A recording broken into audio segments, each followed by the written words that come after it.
Hi, my name is Eva Anderson. I'm going to do a cheat sheet because I get really nervous up here when I'm talking. About 30 years ago almost, I moved here from San Francisco to go to grad school at RISD, and I had a choice of many different schools that I could have gone to. I chose RISD because of Providence in a big way. That was part of my decision. Of course, RISD was too.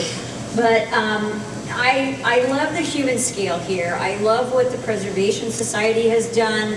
I love the architecture, but mostly it's just the size of the city and the intimacy that you feel when you walk these streets. Since I moved here, I met my husband. We've been homeowners for over 20 years. We've paid our taxes, and we both have worked very, very hard to help build the community in Providence and be a part of the fabric. Now, I'm a graphic designer. I'm not an economist. So I'm just going to speak from a designer's point of view about the quality of life perspective.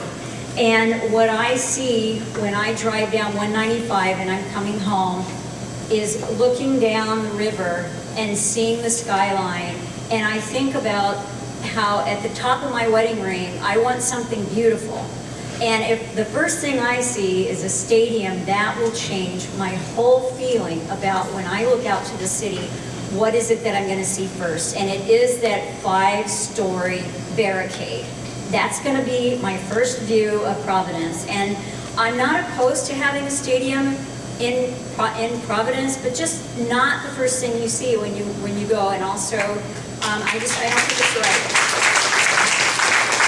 Secondly, my husband was director of development at WaterFire for a number of years, and I can testify that when WaterFire nights come about, it shuts down the city.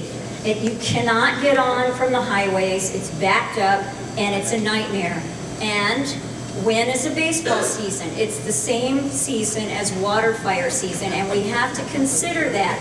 What is it going to do to the city if we have thousands of people, tens of thousands of people coming into WaterFire and tens of thousands of people coming into a baseball game all at the same time?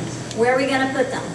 And what is it going to do to WaterFire if people get discouraged because they can't find parking for WaterFire? So, and what is that going to do to the quality of our life when WaterFire is so integral to the fabric of Providence? Again, I think from an economic point of view, again, I'm not an economist, but I think that this would be great for the parking lots. You know, they're going to be full to the brim for every game. I think it's going to be great for the bars, which again, that's going to impact the quality of our lives.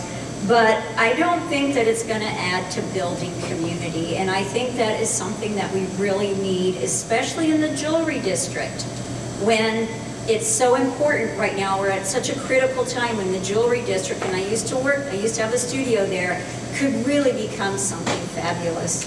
So that's it. Thanks.